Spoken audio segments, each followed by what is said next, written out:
In the throne room of the Red Keep, a northern wolf stands with his hand resting on ice, the ancient greatsword of House Stark. Kings and queens tremble before him. Dragons bow their heads. The most powerful lords of Westeros fall silent when he speaks. This is not a king. This is not a conqueror. This is Cregan Stark, the Wolf of the North, and in just 6 days, he will reshape the entire political landscape of the Seven Kingdoms. Picture a man so feared that even with dragons circling overhead, no one dares to challenge his authority. A lord who marches into King's Landing at the head of a massive northern army and declares, "I wonder whose hand and under whose instruction the king's life ended." And when he speaks, the realm listens. But who is this man? What forged him into the most formidable Stark lord in history? How did a boy of 13, locked in a power struggle with his own uncle, transform into the legend who would make even the Targaryens negotiate on his terms? Tonight we unravel the complete story of Cregan Stark, from his brutal rise to power in Winterfell to the legendary Hour of the Wolf that changed Westeros forever. This is a tale of honor tested by fire, of justice delivered without mercy, of a man who could have claimed the Iron Throne itself, but chose duty over ambition. Hey guys, before we dive into this epic journey through the life of the most feared Northern Lord in history, take a moment to like this video and subscribe to the channel. Here is something interesting. 84% of you watching right now are not subscribed. If you are enjoying these deep dives into the world of ice and fire, hitting that subscribe button truly helps this channel grow and bring you more stories like this. Drop a comment below telling me where you are listening from and what time it is in your part of the world. I love seeing our community spread across different corners of the globe, from late-night listeners to early morning companions. Now, dim the lights, settle into your most comfortable position, and let's journey north to Winterfell, where our story begins in the cold halls of the ancient Stark castle. In the year 108 after Aegon's conquest, during the harshest depths of winter, a son was born to Lord Rickon Stark and Lady Gillian Glover in the ancient halls of Winterfell. They named him Cregan, and from his first breath, the North claimed him as its own. Winterfell during Cregan's childhood was a place of ancient power and solemn duty. The castle's thick walls held back the northern cold while hot springs steamed beneath the grounds, warming the stone corridors where young Cregan learned to walk. The Godswood, with its heart tree and blood-red leaves, stood as a silent witness to the prayers and promises of generations of Starks. In the crypts below, stone kings sat in eternal judgment, their iron swords across their laps, reminding every living Stark of the weight of their legacy. Lord Rickon Stark was a man of traditional northern values, honor, duty, and the ancient words of their house. "Winter is coming," were not mere phrases, but the foundation of life itself. He raised his sons, Cregan and his younger brother, to understand that being a Stark meant more than bearing an ancient name. It meant being the shield of the North, the protector of all who dwelt in those frozen lands. Young Cregan trained in the yards of Winterfell from the moment he could hold a wooden sword. The northern style of combat was direct and brutal, designed for survival rather than pageantry. While southern knights jousted for glory, northern warriors trained to kill wildlings, survive winter, and hold the line against whatever darkness lurked beyond the wall. But Cregan's education extended far beyond swordsmanship. His father ensured he understood the complexities of ruling the largest kingdom in Westeros. The North was vast, spanning from the neck to the wall, and its people were fierce, independent, and unforgiving of weakness. A lord of Winterfell needed to know every major house, understand their ancient feuds and alliances, and command their absolute respect. The great houses sworn to Winterfell were formidable in their own right. The Umbers of Last Hearth, giants among men. The Manderleys of White Harbor, wealthy and shrewd. The Karstarks, Glovers, Mormonts, Reeds, and even the dangerous Boltons of the Dread Fort. Each house had its own history, its own pride, its own expectations of their liege lord. When Cregan was 11 years old, tragedy struck. His younger brother, whose laughter had filled Winterfell's halls, died suddenly in 119 AC. The loss carved something cold and hard into young Cregan's heart. He had lost his closest companion, his brother-in-arms, and the one person who truly understood what it meant to grow up in the shadow of such immense responsibility. This grief shaped him. It taught him that loss was inevitable, that winter claimed everything eventually, and that a lord must be strong enough to endure even when his heart was breaking.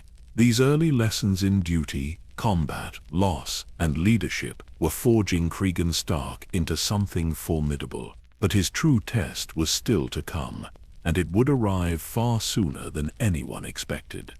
The cold winds of 121 AC brought more than winter to Winterfell.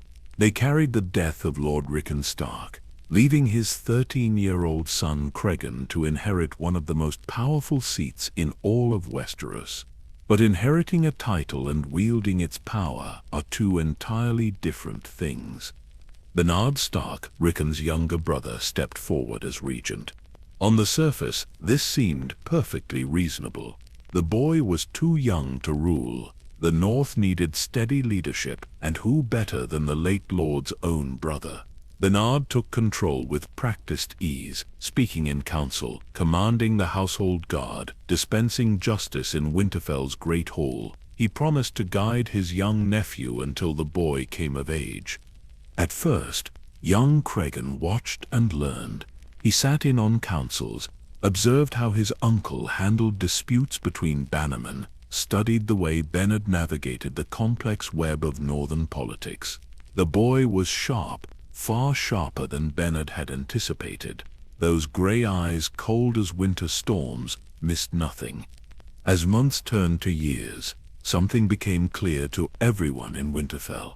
Bernard Stark had grown comfortable in the seat that was never meant to be his. The regency that should have been temporary was beginning to feel permanent. When Cregan turned 16 in 124 AC and reached his legal majority, custom and law dictated that power should transfer to him. The North waited for Bernard to step aside. He did not. Instead, Bernard found reasons to delay. The boy needed more seasoning, more experience. Winter was coming, and such transitions required careful timing.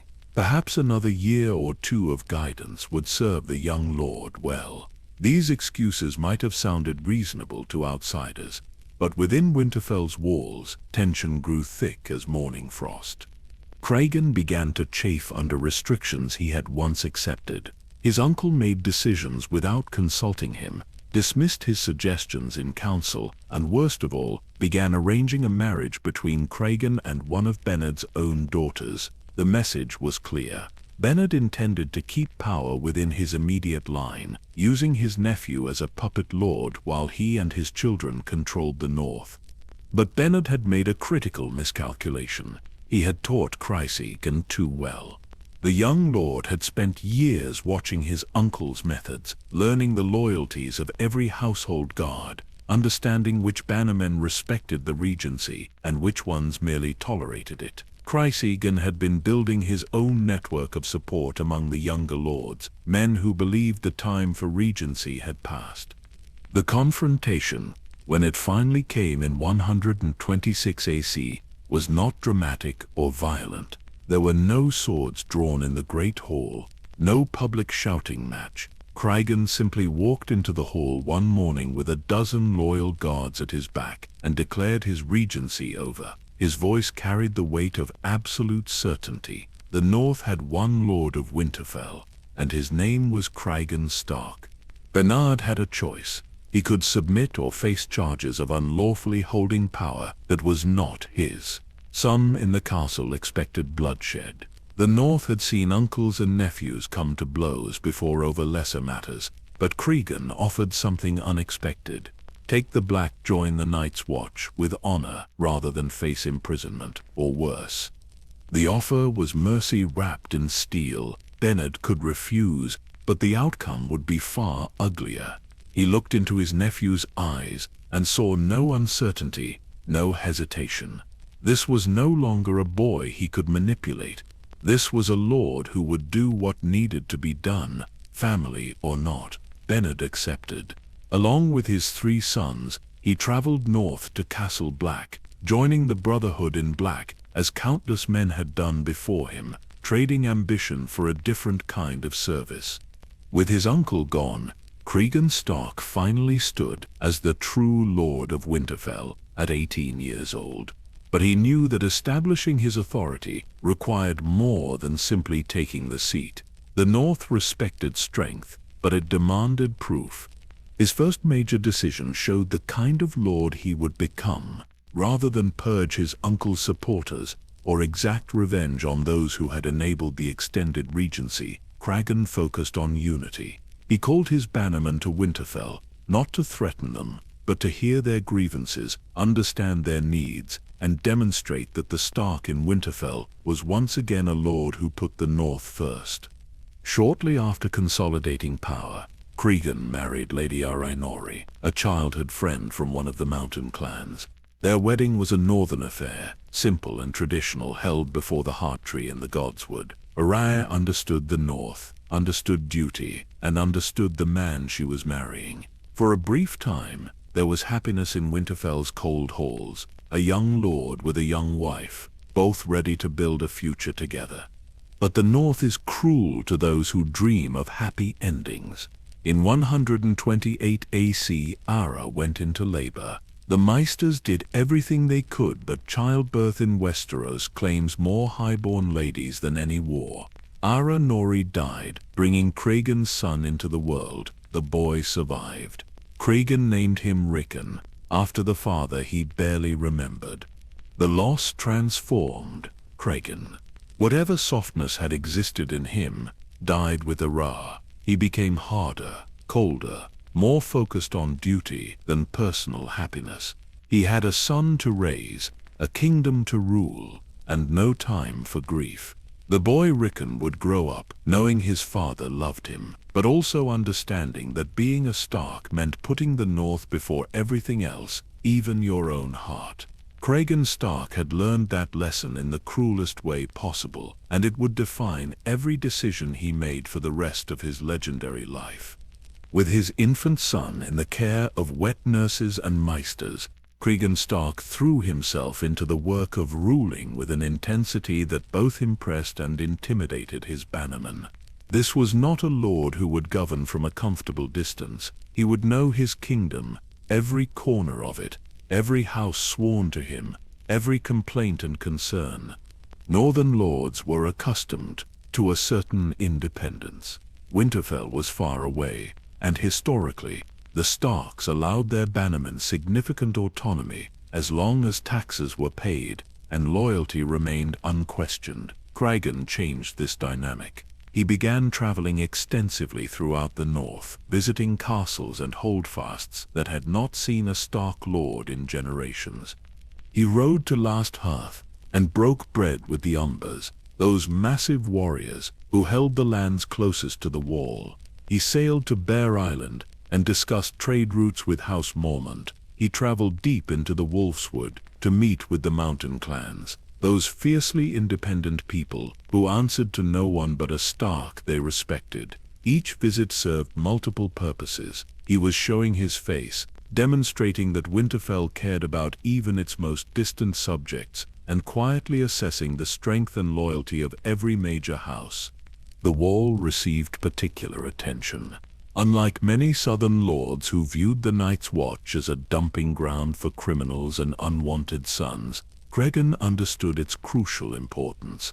The Watch was the shield that guarded the realms of men, and the North provided the bulk of its fighting strength.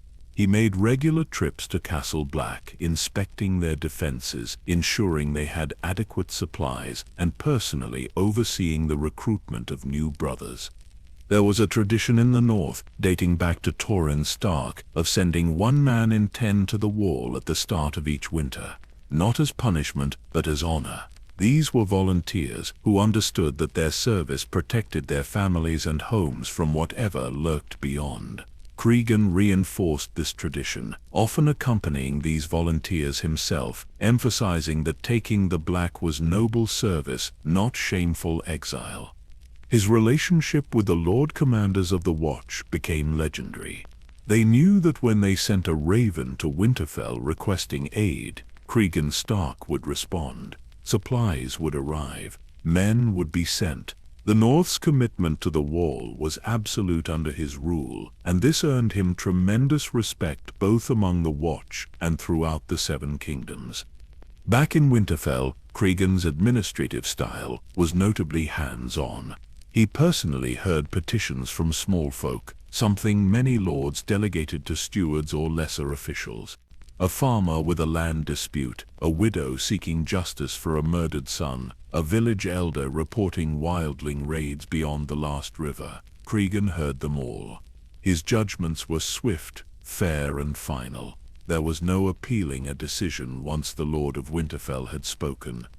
This direct involvement created something powerful. The common people of the North began to see their lord not as some distant figure in an ancient castle, but as someone who actually cared about their lives. Word spread through villages and holdfasts. Cregan Stark listens. Cregan Stark remembers. Cregan Stark keeps his word. These were dangerous traits in the cutthroat politics of Westeros, but in the North they built unshakable loyalty. His physical presence added to his growing legend. Cregan was tall and powerfully built, his frame hardened by years of constant training. He wore his dark hair long in the northern fashion, and his gray eyes could freeze a man with a single look. When he walked into a room carrying ice, the ancestral greatsword of House Stark, people felt the weight of 8,000 years of history. This was not some soft southern lord playing at being a warrior. This was a Northman, born and bred as hard as the frozen ground beneath Winterfell. The young Rickon grew up in this environment, surrounded by the daily business of ruling. His father was often absent, either traveling the north or locked in meetings with bannermen and stewards. But when Cregan was present, he made time for his son. He taught the boy to ride, to fight, to pray before the heart tree, and most importantly, to understand that being a Stark came with responsibilities that never ended. By the late 120 SAC, Cregan had achieved something remarkable. The North was more unified than it had been in living memory. Ancient feuds between houses had been mediated or suppressed. Trade was flowing more efficiently. The wall was properly manned and supplied. Raiders from beyond the wall faced swift and brutal retaliation. The vast distances and harsh climate that made the North so difficult to govern were being overcome through sheer determination and constant attention. His reputation spread beyond the North. In King's Landing, in the Reach, in Dorne, people spoke of the Wolf of the North, a lord who ruled with absolute authority but earned genuine loyalty from his people, a warrior of exceptional skill who nonetheless preferred justice to violence. A man young in years but already carrying himself with the gravitas of someone twice his age. What no one realized, not even Cregan himself, was that all of this was preparation. He was being forged into exactly the kind of leader the realm would desperately need when the greatest crisis in a century descended upon Westeros. The Dance of the Dragons was coming, and when it arrived, the North would march south under a lord who was ready for anything. The year 129 AC shattered the fragile peace of Westeros. King Viserys the Targaryen was dead, and with him died any hope of a smooth succession. His daughter Rhaenyra had been his acknowledged heir for decades, named Princess of Dragonstone, and formally recognized by every great lord in the realm. But when Viserys drew his last breath, the vultures descended. The Greens, led by Queen Alicent Hightower and her father Otto, moved with practiced efficiency. They crowned Aegon II, Viserys' eldest son, in a rushed ceremony at King's Landing before Rhaenyra even knew her father was dead. It was a coup disguised as tradition, justified by the simple argument that sons came before daughters, regardless of any oath sworn. Ravens flew to every corner of Westeros. Both sides sent appeals, promises, threats. Every great house had to choose: support the designated heir and risk backing the losing side, or support the crowned king and break oaths sworn before gods and men. For most houses, it was a calculation of power and advantage. For the Starks, it was something else entirely. When the Ravens reached Winterfell, Cregan gathered his most trusted advisors. Lord Serwyn was there, along with representatives from houses Manderly Umber and several other major bannermen. They debated for hours in the Great Hall. The arguments were practical and cold. King's Landing was 1,000 miles away. Dragons were burning castles in the south. Why should northern boys die in a Targaryen civil war? But Cregan kept returning to one point. Lord Rickon Stark, his father, had sworn an oath to King Viserys in 105 AC during the Great Council. That oath recognized Rhaenyra as heir. Rickon was dead, but his oath lived on. The Starks had a saying that every Northman knew by heart: there must always be a Stark in Winterfell, and there has never lived a Stark who forgot an oath. Before a final decision could be made, a dragon appeared in the northern skies. Prince Jacaerys Velaryon, son of Rhaenyra and heir to the Iron Throne, came to Winterfell on his dragon Vermax. He had flown first to the Vale, where Lady Jane Arryn had pledged her support, then to White Harbor, where Lord Manderly promised ships and men, and now to Winterfell to secure the might of the North. The young prince was close to Cregan's age, perhaps a year or two younger. When he landed in Winterfell's courtyard, his dragon's presence sent horses screaming in terror and brought half the castle running to see the beast. Dragons had not been seen in the north since good Queen Alysanne had visited on Silverwing decades earlier. Cregan welcomed Jacaerys with all the courtesy due a prince of the realm, but made no immediate commitments. Instead, he did something unexpected. He invited the young Velaryon to accompany him on a journey north, all the way to the Wall itself. There was a group of volunteers preparing to take the Black, and Cregan planned to escort them personally, as was his custom. The journey took days. During that time, the two young men talked. They hunted together in the Wolfswood, trained together in makeshift yards, shared meals around campfires, and discussed the burdens of leadership that both carried on young shoulders. According to Grand Maester Munken's account, Jacaerys reminded Cregan of his late younger brother. There was something in the prince's manner, his quick wit and genuine nature, that resonated with the Lord of Winterfell. When they finally reached the Wall, Cregan took Jacaerys to the very top. 700 feet of ice stretched below them, and beyond lay the haunted forest, endless and dark. Cregan told the prince about King Jacaerys and Queen Alysanne's visit to the Wall decades earlier. Their dragons had refused to fly beyond the Wall, both great beasts becoming agitated and fearful when urged to cross into the lands beyond. Cregan looked at the young prince and asked a simple question. Do you really believe my ancestors built a 700-foot wall of ice to keep out snow and wildlings? Jacaerys had no answer. The message was clear. The North understood threats that the South had long forgotten. Whatever political games were being played in King's Landing, the North faced real dangers that required real strength. It was during this visit to the Wall that the Pact of Ice and Fire was forged. The terms were straightforward but carried immense weight. The North would support Rhaenyra's claim with all its strength. In return, Jacaerys pledged that his firstborn daughter would be sent north when she came of age to marry Cregan's son Rickon, uniting the blood of the dragon and the blood of the wolf in a bond that would last for generations. The pact went deeper than political alliance. It was a recognition of mutual respect between two young leaders who understood duty and honor. Jacaerys saw in Cregan a man who would keep his word no matter the cost. Cregan saw in Jacares someone worthy of northern loyalty, a prince who had flown into the frozen north to make his case personally rather than hiding behind ravens and demands. Before they parted, the two young men swore an oath of brotherhood before the heart tree in Winterfell's godswood. They cut their palms and clasped hands, letting their blood mingle as witnesses watched in solemn silence.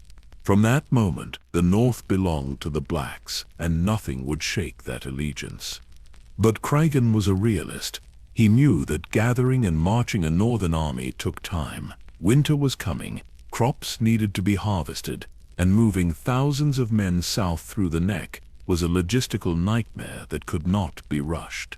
He promised Jacares that the North would come, but it would take months to mobilize. In the meantime, he sent an advance force under the command of Lord Roderick Dustin. These were the Winter Wolves, 2,000 hardened warriors. Many were older men, graybeards who had seen decades of winter and war. They were volunteers who understood they probably would not return home. By marching south, they spared their families the burden of feeding extra mouths during the coming winter. It was mercy dressed as military strategy, very northern in its practicality. Jacares flew south on Vermax with promises of northern steel. Cregan remained in Winterfell, calling his banners, gathering supplies, and preparing for the largest military mobilization the North had undertaken since the conquest. He was committing everything to this war, and he knew the cost would be measured in northern blood. But he had given his word, sworn before gods and men, and Cregan Stark would keep that oath, even if it meant marching into the jaws of dragons themselves. The Winter Wolves departed Winterfell in late 129 AC under grey skies that promised snow. 2,000 men, most with more grey than black in their beards, marched south with Lord Roderick Dustin at their head. They wore thick furs and carried weapons that had tasted blood in battles the younger generation could only imagine. These were not green boys seeking glory. These were warriors who knew exactly what they were riding toward. Their reputation preceded them. As they moved through the Riverlands, both sides of the conflict took notice. Here were Northmen who fought with a ferocity born of certainty. They had volunteered for this war, knowing full well that winter was coming behind them, that their families would struggle through the cold months, and that most of them would never see Winterfell again.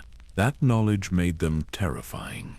The Winter Wolves fought in several engagements across the Riverlands, and each time they proved why northern warriors were feared throughout Westeros. At one battle, outnumbered 3-1, they held a river crossing for an entire day against green forces trying to push north. Lord Roderick himself killed 7 men in single combat before the enemy finally withdrew.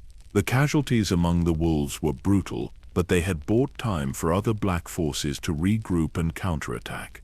But their greatest moment came at the First Battle of Tumbleton. The town had fallen to green forces, and 2 dragons, Tessarion and Vermithor, roosted in the destroyed streets. The situation seemed hopeless. The Blacks needed to retake Tumbleton, but how do you assault a position held by dragons? The Winter Wolves did not hesitate. They charged into Tumbleton, knowing that dragon fire waited for them. Hundreds died in the first minutes, as Tessarion unleashed flames that turned men to ash before they could even scream. But Northmen do not break easily. They pushed forward through the inferno, reaching the green lines and engaging in brutal close combat where dragons could not safely attack without burning their own forces. Lord Roderick Dustin fell in that battle, surrounded by enemies, his sword arm still swinging even as his lifeblood poured into the mud. The Winter Wolves fought until almost none remained standing. Of the 2,000 who had marched south from Winterfell, barely a handful survived Tumbleton. They had bought the Blacks a foothold in the town, but the cost was measured in the complete destruction of the finest warriors the North had sent. When news of the Winter Wolves' fate reached Winterfell, Cregan stood silent in the great hall for a long moment. These had been his men, warriors who had trusted him enough to march to their deaths in a southern war. The guilt could have crushed a lesser man, but Cregan channeled that grief into cold determination. The winter wolves had given everything. He would ensure their sacrifice meant something. By late 130 AC, Cregan's main army was finally ready. 8,000 Northmen assembled at Winterfell, and the composition of this force told its own story. These were not the typical levies you would see in a southern army. Cregan had specifically called for men who were childless, homeless, unwed, or younger sons, with no prospect of inheritance. It was the same brutal calculus that had created the Winter Wolves. These were men whose absence would ease the burden on their families during the coming winter. The army was essentially a suicide force, and every man in it knew this truth. They were marching south into a war that had already consumed armies and dragons alike. The chances of returning home were slim, but they marched anyway because their lord commanded it, and because the North keeps its oaths. Cregan left his son Rickon behind in Winterfell, under the care of trusted regents and maesters. The boy was still young, barely into his teens, but already showing signs of the man he would become. Their parting was brief and northern in its restraint. No tears, no dramatic farewells, just a father telling his son to be strong, to listen to his advisors, and to remember that winter was always coming. The march south was grueling. Moving 8,000 men through the neck required cooperation from House Reed and their Crannoch men, who knew every secret path through the swamps. The journey took weeks, and all the while, ravens brought news of the war's progression. None of it was good. Prince Jacaerys was dead, killed at the Battle of the Gullet when his dragon Vermax plunged into the sea. The young man who had sworn brotherhood with Cregan, who had reminded him so much of his lost brother, was gone. The pact of ice and fire, at least in its specific terms, died with Jacaerys. There would be no marriage between a Valyrian princess and Rickon Stark, but the alliance itself remained unshaken.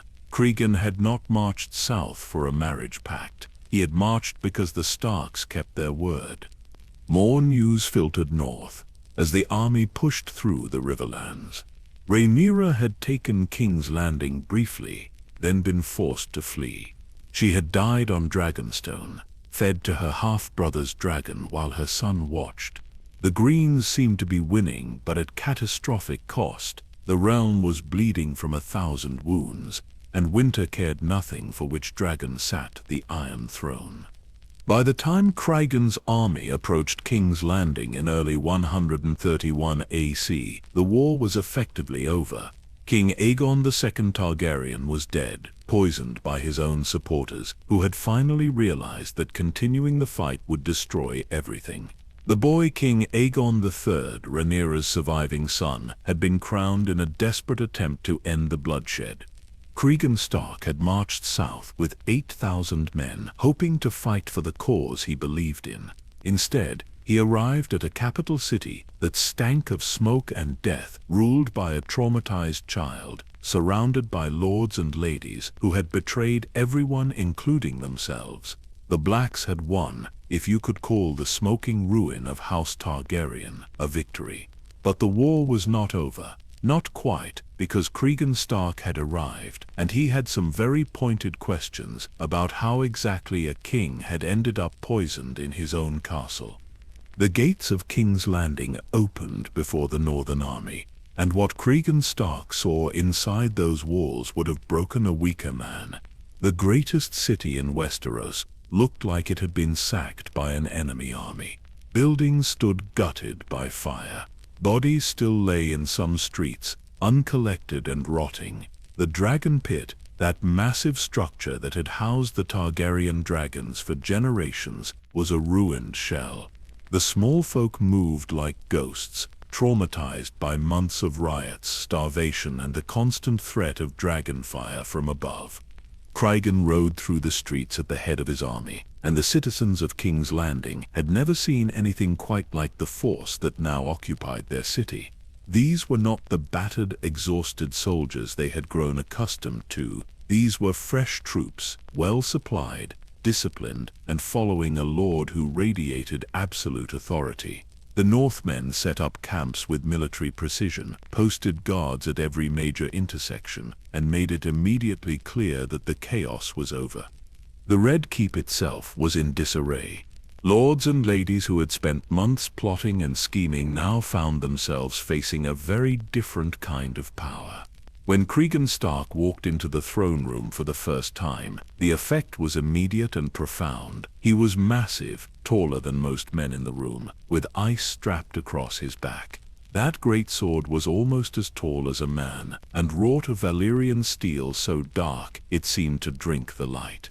His grey eyes swept the assembled courtiers with an expression that promised nothing but cold judgment.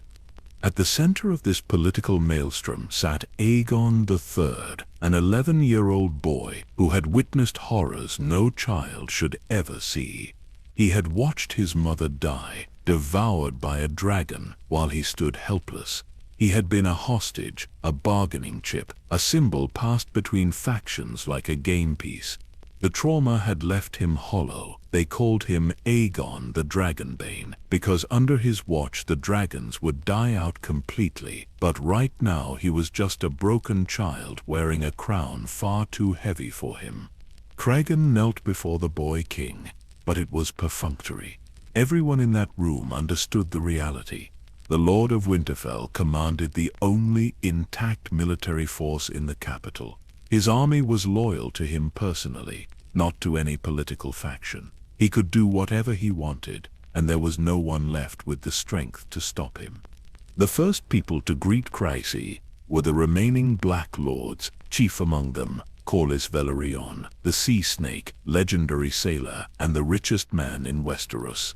Corlys tried to take command of the situation immediately. The war was over. Aegon II was dead. The boy king needed guidance from experienced hands, and they could all move forward together in peace and reconciliation. Cregan listened to this speech in silence. Then he asked the question that changed everything. I wonder whose hand and under whose instruction the king's life ended. The throne room went deathly quiet. Corlys had just told him Aegon II was dead. Cregan wanted to know who killed him and who gave the order. It was not a request. It was a demand wrapped in northern ice. Corlys tried to argue that it did not matter. Aegon II had been a tyrant. The war was destroying the realm. His death had brought peace. These were practical arguments from a practical man who had survived decades of court politics by knowing when to compromise and when to act decisively. But he was talking to the wrong audience. Cregan's response was delivered in a voice that carried to every corner of the hall. A king was murdered, poisoned like a rat rather than killed in honest battle. I swore to fight for Queen Rhaenyra and her line. Her son sits the throne now, and I will ensure he rules a realm where justice still means something. Every man who conspired to poison Aegon II will answer for that crime. The implications were staggering. Cregan was not interested in political expediency or reconciliation. He had marched 1,000 miles to fight in this war, arrived too late to save anyone, and now found himself in a capital where people thought the rules no longer applied. He intended to teach them otherwise. Within hours, Cregan had declared himself Hand of the King. He did not ask permission from the boy king or seek approval from the small council. He simply announced that until justice was done and the realm was set right, he would govern in Aegon III's name. His authority came not from law or custom, but from the 8,000 Northmen camped outside the city walls who would do whatever their lord commanded. The arrests began immediately. 22 men were taken into custody, ranging from household guards who had been present when Aegon II died, to lords who had conspired in the poisoning. Sir Perkin the Flea, a low-born warrior who had led much of the violence during the riots, was dragged from his quarters in chains. Larys Strong, the club-footed lord of Harrenhal and master of whispers, was found trying to flee the city and brought back to face judgment.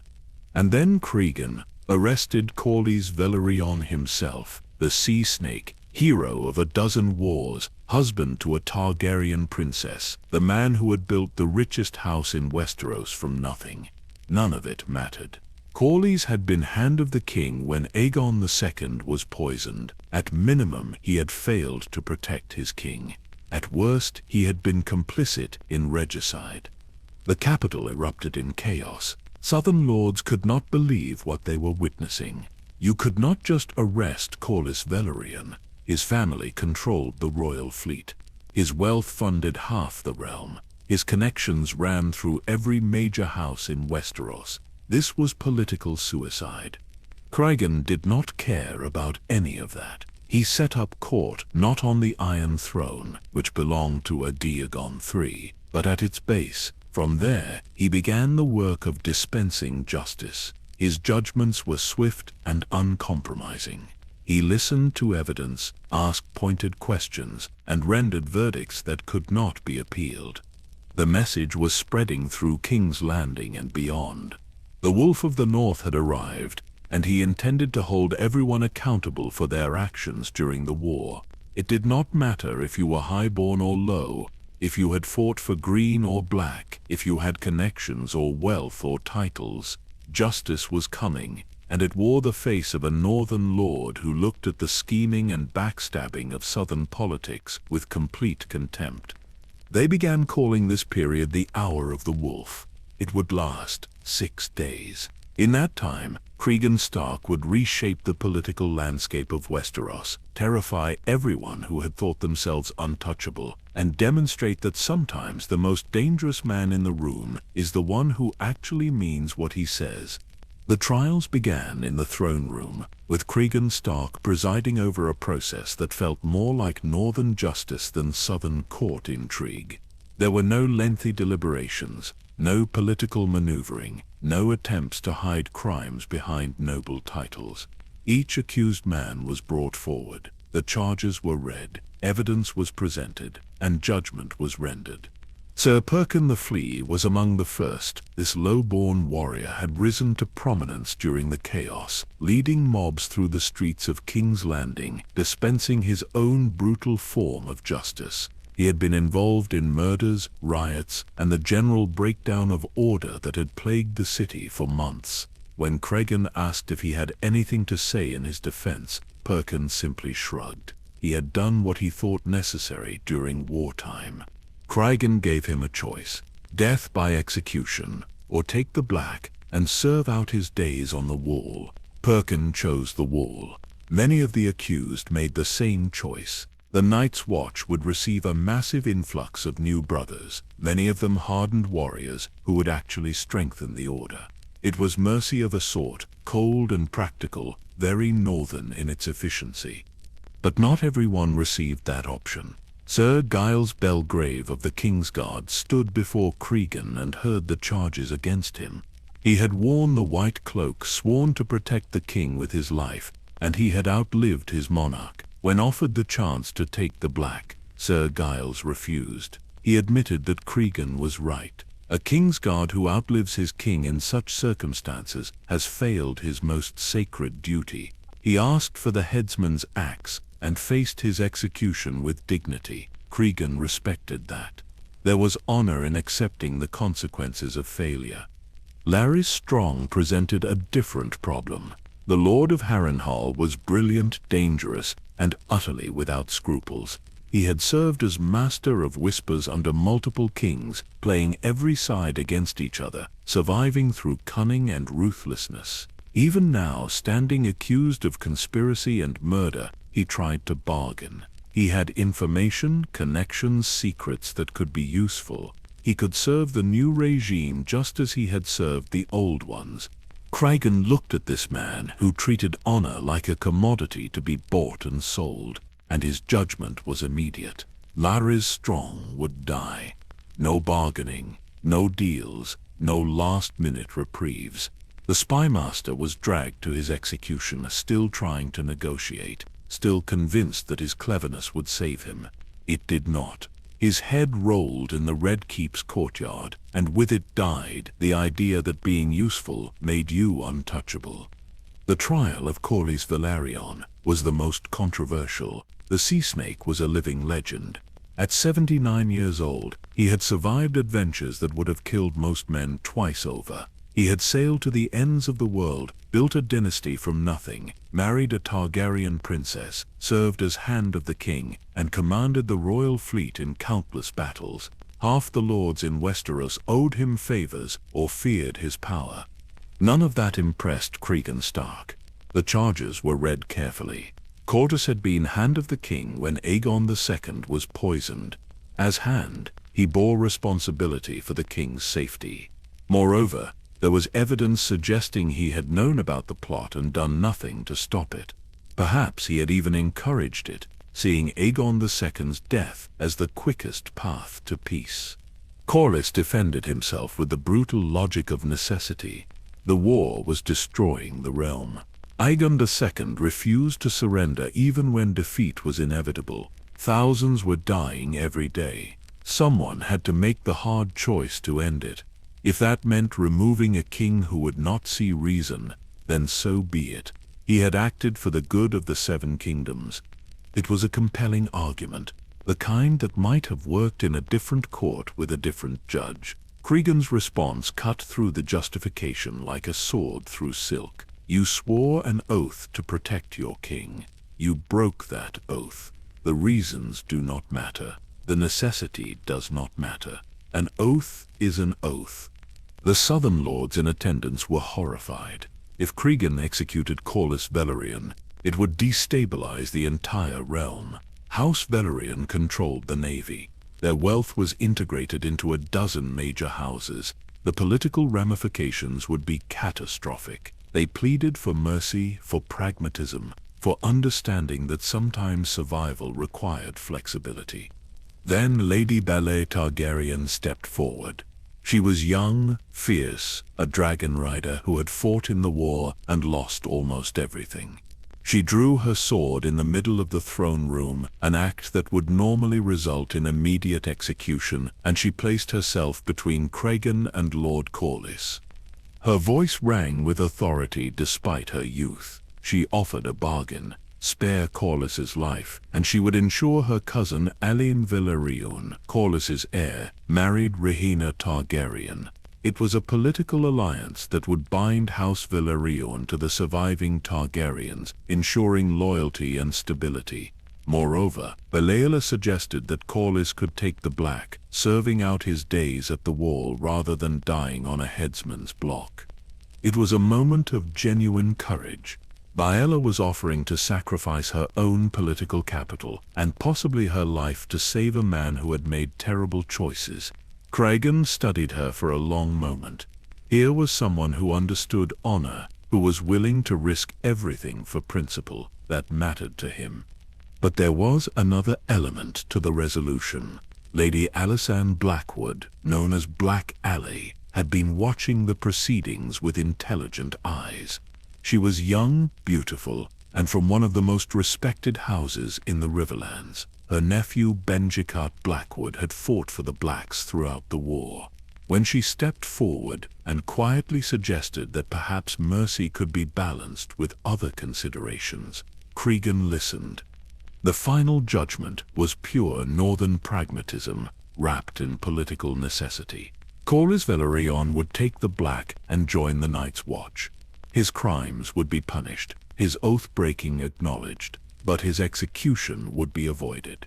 In exchange, Lady Alysanne Blackwood would return north with Cregan as his wife. It was not romance, it was politics, but there was genuine respect between them. An understanding that sometimes duty required personal sacrifice. The remaining trials concluded swiftly. Those who had committed actual crimes faced execution or the wall. Those who had simply been caught up in the chaos were released with stern warnings. Within 6 days, Cregan had imposed order on a capital that had known nothing but chaos for months. He had executed those who deserved death, sent criminals to the wall, and made it absolutely clear that the rule of law still existed in Westeros. After 6 days that would echo through history, Cregan Stark did something that shocked every political mind in King's Landing. He resigned as Hand of the King. Lords and ladies who had spent their entire lives accumulating power could not comprehend what they were witnessing. Here was a man who controlled the capital, commanded the only functional army, and could have ruled the 7 kingdoms in all but name. The boy King Aegon III would have signed whatever Cregan put in front of him. The small council was filled with weakened men who would have bent to his will. The Iron Throne itself was his for the taking if he wanted it. He did not want it. Cregan's explanation was characteristically direct. He had come south to fight for Rhaenyra and her line. That war was over. Justice had been dispensed. Order had been restored. The boy king had competent advisors now, and the realm could begin healing. The north needed its lord. Winter was coming, and he had been away from Winterfell long enough. It was not false modesty or political theater. Cregan genuinely believed that his duty was complete. He had sworn to support the Blacks, and he had done so. He had arrived to find a murdered king, and he had punished those responsible. Now, it was time to go home.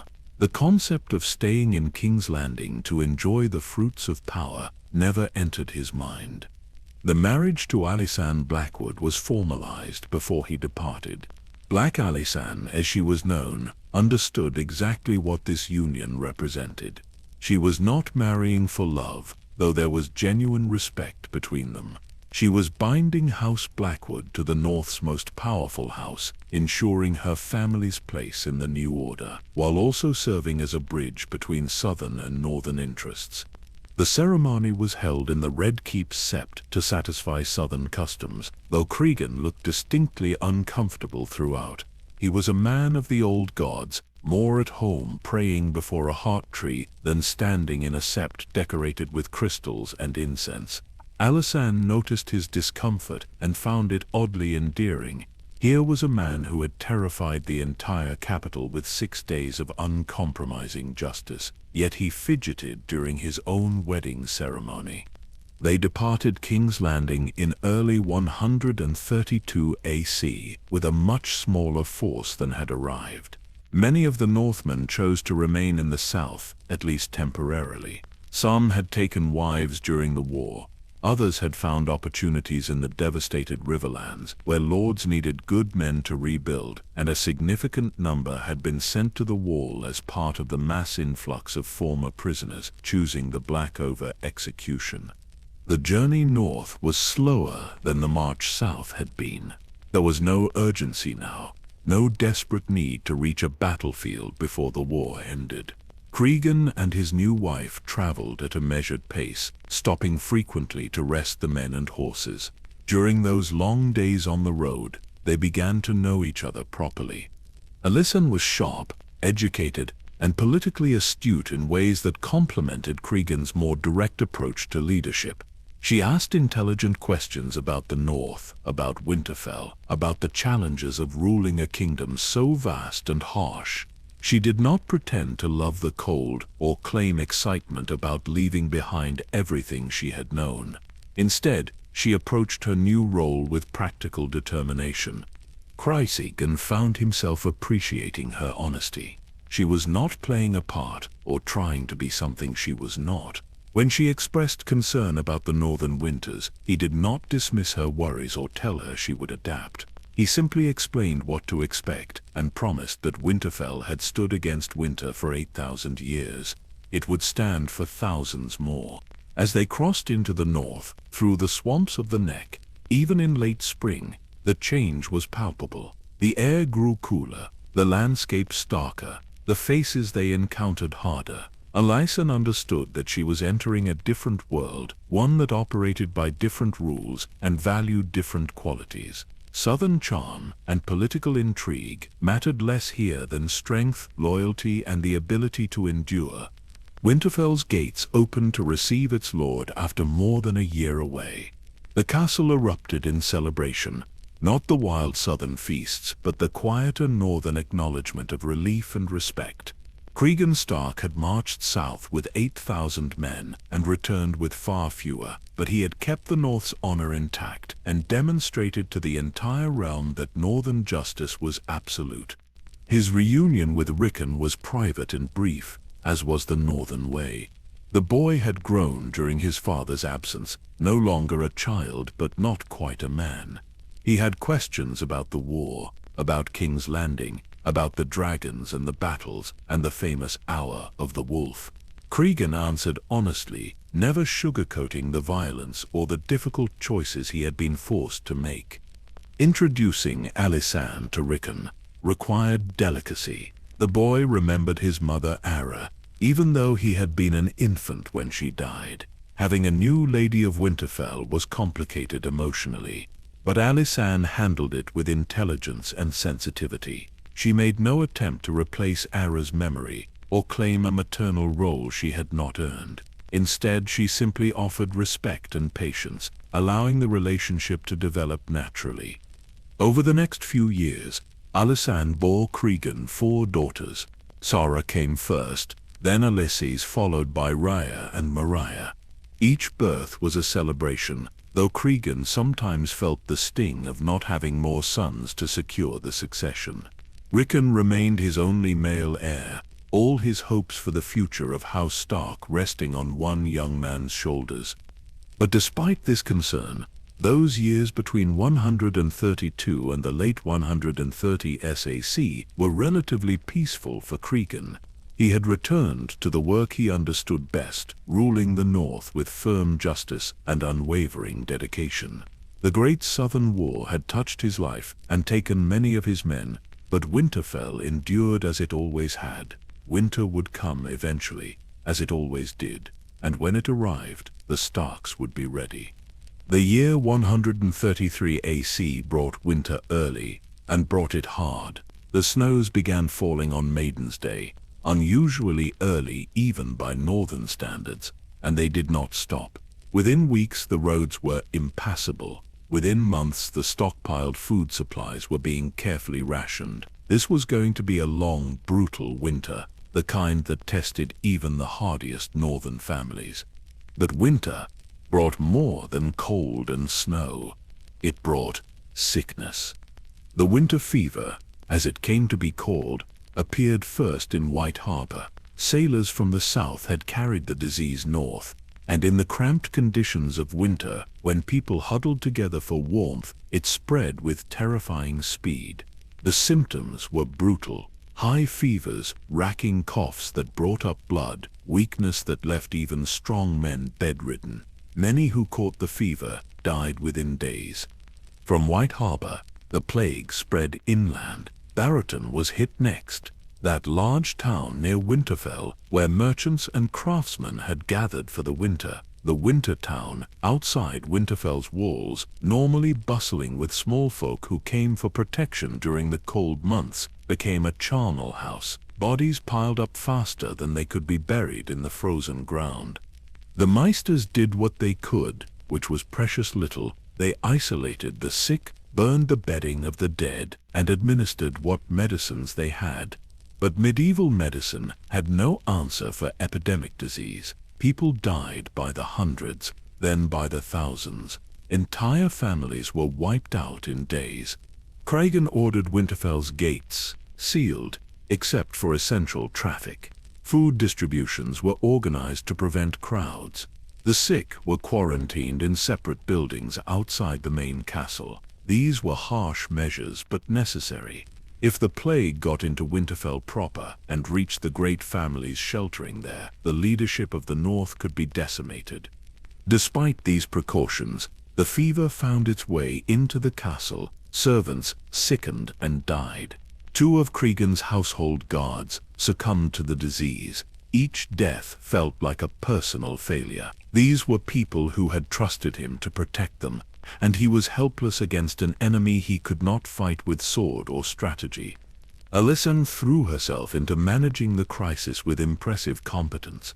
She organized the women of the castle to prepare medicines and tend to the sick. She maintained strict protocols for food preparation and water supplies. When panic threatened to take hold, her calm presence helped keep people focused on survival rather than terror. Cregan watched his wife work and gained new respect for her strength. She was not northern-born, but she was adapting to northern challenges with determination.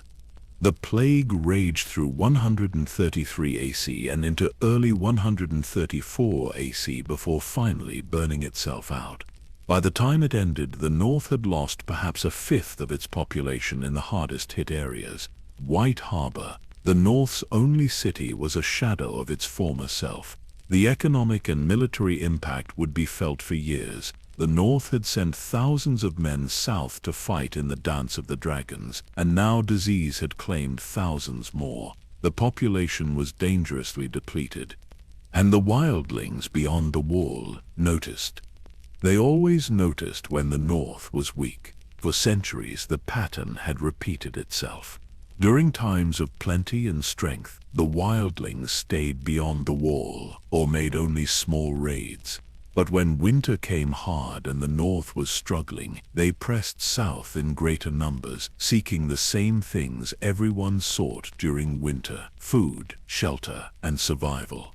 In late 133 AC, while the winter fever was still raging, a wildling chieftain named Silas the Grim gathered a force of 3,000 warriors. It was a massive raiding party by any standard, large enough to be called an army.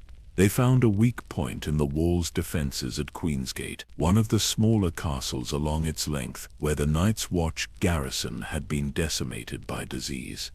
The wildlings overwhelmed the weakened defenders and poured south into the Gift, those lands immediately south of the wall that technically belonged to the Night's Watch. They moved in bands, raiding farms and villages, taking food, livestock, and anything else of value. The few survivors who escaped south brought tales of brutal efficiency. The wildlings were not interested in pointless violence. They were gathering supplies for their own winter survival, but they would kill anyone who resisted.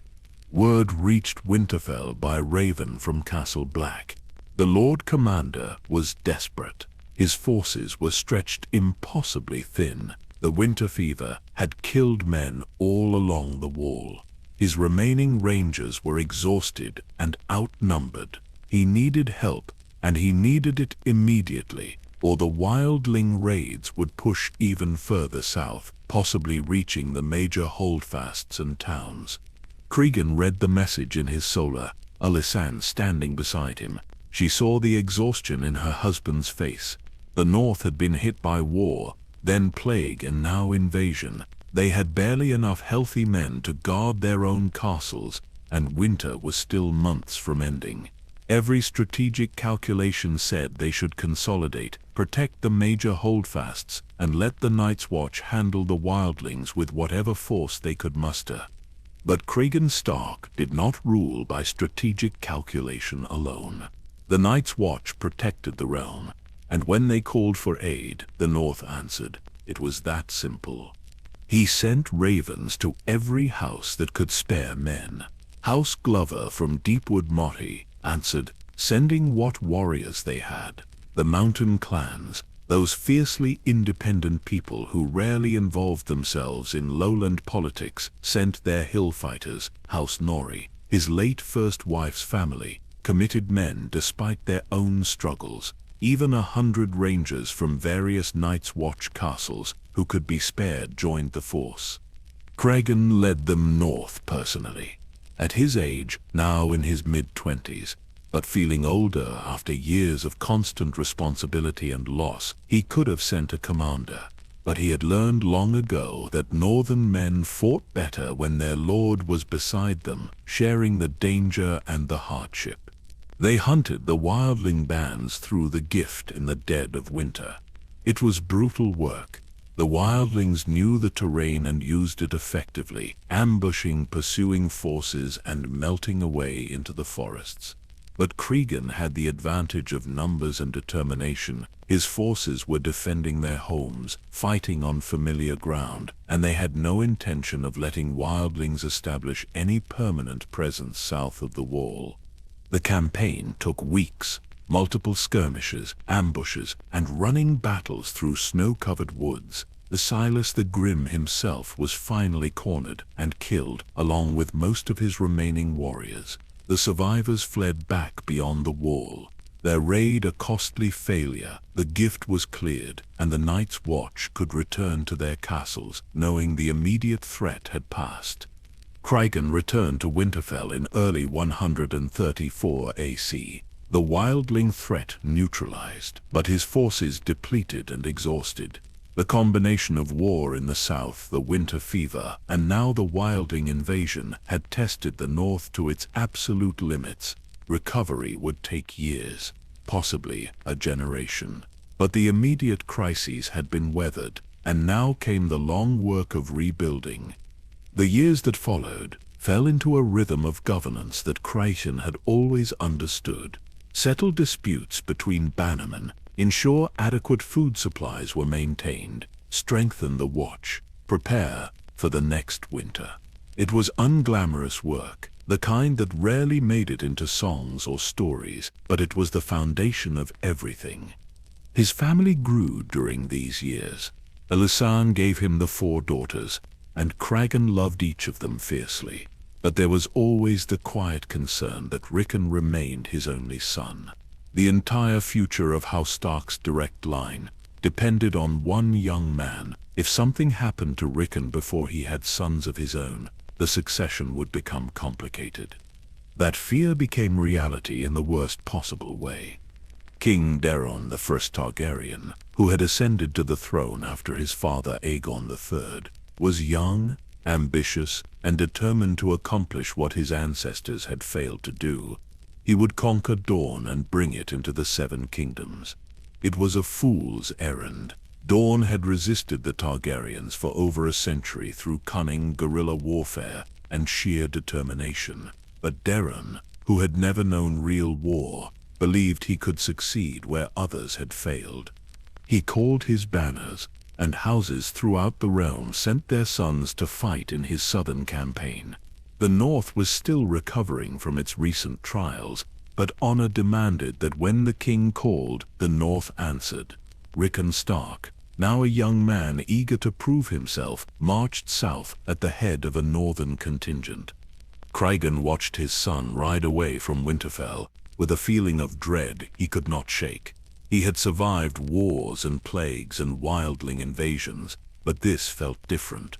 He wanted to forbid Rickon from going, to keep his heir safe in the north where he belonged, but he could not. Rickon was a man grown, and preventing him from answering his king's call would damage both their honors.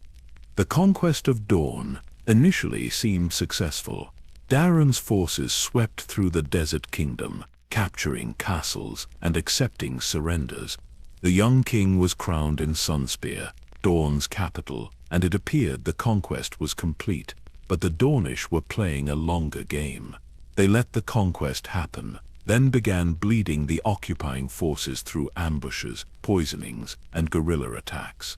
Rickon Stark died outside Sunspear during one of these ambushes.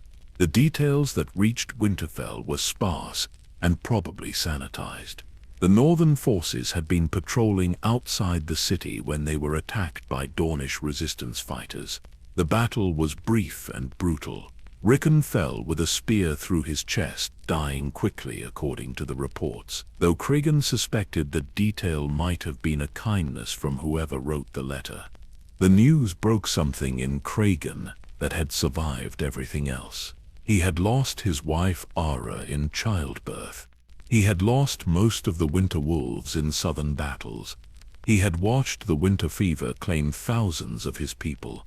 He had killed men himself during the Hour of the Wolf and the Wildling campaigns. But this was different. This was his son, his heir, the boy he had raised to one day rule Winterfell. And now that future was gone, taken by a pointless war in a desert kingdom that had never asked to be conquered. Alysanne found him in the Godswood, standing before the heart tree as snow fell silently around them. She said nothing, simply stood beside him, offering presents rather than empty words of comfort. They remained there for hours, Lord and Lady of Winterfell, mourning the loss of a son and contemplating the cruel randomness of fate. The practical implications were immediate and complex. Rickon had married Jane Manderley and she had given him 2 daughters, Sansa and Serena. But daughters by the laws of succession came after sons, and Cregan had sons from his third marriage. At some point, after Elisande's death, which occurred in the late 130s or early 140s AC, Cregan had married again. His third wife was Lynara Stark, a distant cousin, whose exact genealogical relationship to Cregan remains unclear in the histories. What is known is that Lynara gave him 5 children, a daughter named Lynara and 4 sons, Jonel, Edric, Barthogan, and Brandon. The succession should have passed to Rickon's daughters, but the laws of the 7 kingdoms favored male heirs. Jonel, as Cregan's eldest surviving son, became the heir to Winterfell. It was legal. It followed the established precedent, but it also meant that Rickon's line was pushed aside. To address this somewhat, marriages were eventually arranged between Rickon's daughters and their half-uncles. Sansa married Jonel, and Serena married Edric. It kept the bloodlines connected, but could not erase the fundamental unfairness of the situation. Through all of this personal tragedy and political complexity, Cregan continued ruling. He was still Lord, still responsible for the entire North, and personal grief could not interfere with duty. The people who depended on him did not stop needing leadership just because he was mourning. One bright moment in these later years came from an unexpected source. Prince Aemon Targaryen, the Dragon Knight, youngest son of King Viserys II, and considered by many to be the finest knight in all of Westeros, traveled north on some royal business. While at Winterfell, he and Cregan sparred in the yard. The duel was not a matter of honor or anger. It was simply 2 legendary warriors testing their skills against each other. They fought with practiced swords but held nothing back. The entire castle gathered to watch as the finest swordsman in the south faced the wolf of the north. The fight lasted nearly an hour. Cregan's style was northern, direct and powerful, using ice's weight and reach to devastating effect. Aemon fought with southern precision and speed, his movements fluid and almost impossible to predict.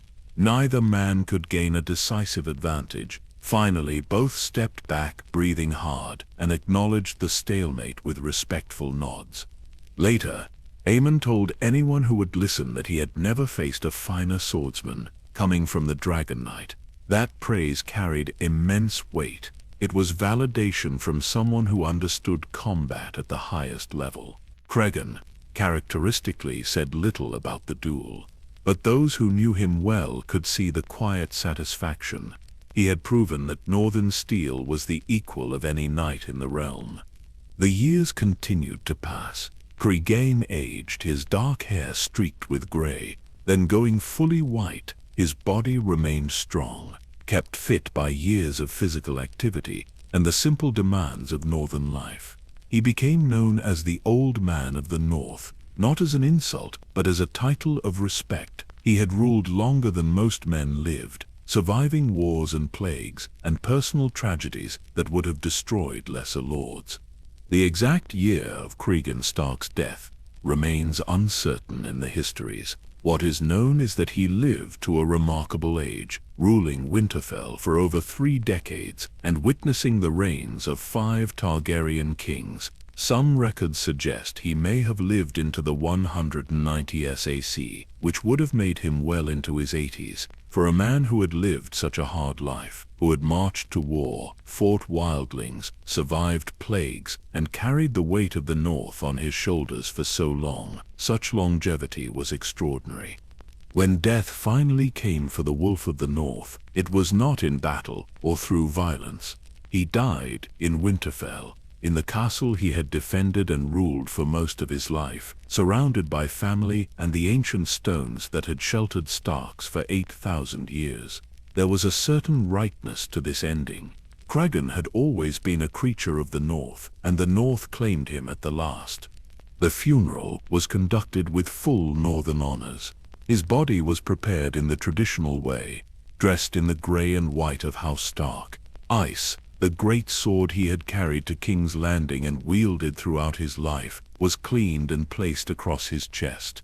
The crypts of Winterfell opened to receive their lord, and Cregan Stark was laid to rest among his ancestors in the darkness beneath the castle. The statue carved for his tomb showed him as he had been in his prime, a tall, powerful man with a stern face and the great sword ice held before him. Future generations of Starks would pass this statue on their way to visit other ancestors, and they would remember the Wolf of the North who had made even dragons bow their heads in respect. The succession passed to Jonel Stark, Cregan's second son by Lynara. History would remember Jonel as One Eye, suggesting he lost an eye at some point, though the circumstances are not recorded. His reign and those of his brothers who followed him were noted to be troublesome times for the North. They lacked their father's commanding presence and unifying strength. The North lamented the loss of Rickon, Cregan's firstborn, because the troubles that followed might have been avoided if that strong heir had lived to inherit. But the Stark line continued, as it always had. Jonel married his half-niece Sansa, though their union produced no children. After both their deaths, the lordship passed to Edric Stark, who had married Serena, Rickon's other daughter. Their line also struggled with succession issues. Eventually the lordship came to Barthogen Stark, who ruled but left no heirs. Finally it was Brandon, Cregan's youngest son by Lynara, whose line would continue unbroken down through the centuries. Brandon's descendants would include Beron Stark, who was an old man when the hedge knight Duncan young Prince Egg visited Winterfell some 80 years after the Dance of the Dragons. That line would continue through Edwyle Stark, then to Rickard Stark, and finally to Eddard Stark, the lord who would become Hand of the King to Robert Baratheon, and whose children would play crucial roles in the great events centuries after Cregan's death.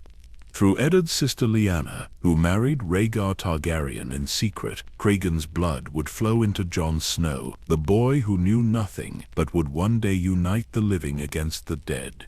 Every major Stark in the centuries that followed carried Cregan's legacy in their veins, inheriting not just his bloodline, but the values he had lived and died by. But Cregan's true legacy was not measured in descendants or bloodlines. It was measured in the example he set and the lessons his life taught to every generation that came after. He showed that honor was not weakness. In a world where pragmatism often meant betrayal and survival, frequently required moral compromise, Cregan demonstrated that a man could keep his word absolutely and not only survive but thrive. When he swore the pact of ice and fire with Jacaerys Velaryon, he kept that oath even after Jacaerys died, and keeping it no longer served any practical purpose. The North marched south because Cregan Stark had given his word, and that was enough. He proved that justice could coexist with mercy. During the Hour of the Wolf, he executed those who truly deserved death, like Larys Strong, but he offered the wall to men who had committed lesser crimes or acted out of misguided loyalty. He could have filled King's Landing with heads on spikes to make a point about northern power. Instead, he chose measured justice that punished the guilty while giving others a chance at redemption through service. Most remarkably, he demonstrated that true strength was knowing when to walk away from power. After the Hour of the Wolf, Cregan Stark could have ruled the Seven Kingdoms in everything but name. The boy king Aegon III was traumatized and pliable. The small council was filled with weakened lords. The only functional army belonged to the North. If Cregan had wanted to establish himself as permanent hand or even claim the throne directly, few could have stopped him. He did not want it. He had come south to fulfill an oath and dispense justice, and when that work was done, he went home. In a world obsessed with accumulating power, where lords schemed for generations to advance their houses, Cregan's willingness to simply walk away from ultimate authority was almost incomprehensible. Yet that decision defined his greatness more than any battle he won or judgment he rendered.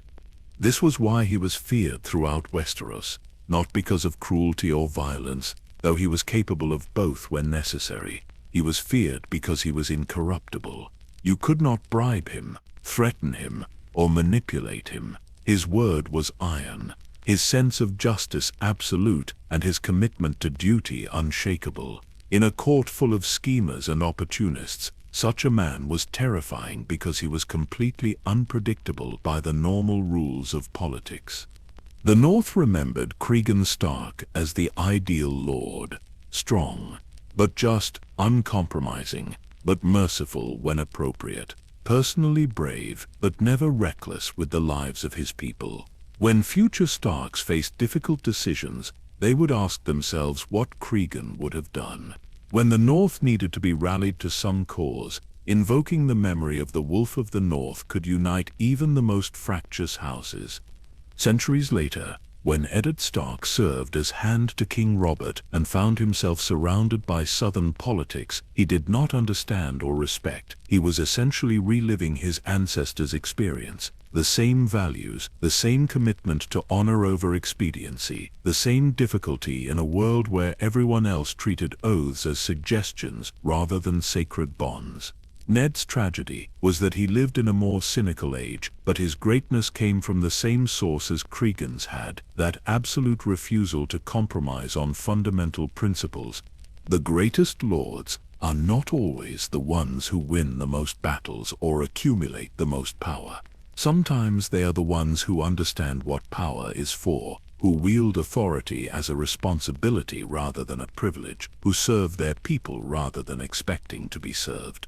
Cregan Stark embodied these ideals so completely that 8,000 years of Stark history, filled with kings and conquerors and legendary warriors, still remembered him as perhaps the greatest Lord Winterfell had ever known. Winter came, as it always does. The wolf answered the call, as Starks always have, and all of Westeros, from the Wall to Dawn, from the Iron Islands to the Vale, learned a lesson that would echo through the centuries. The North remembers, the North keeps its oaths, and when a Stark gives his word, even kings and dragons bend the knee in respect.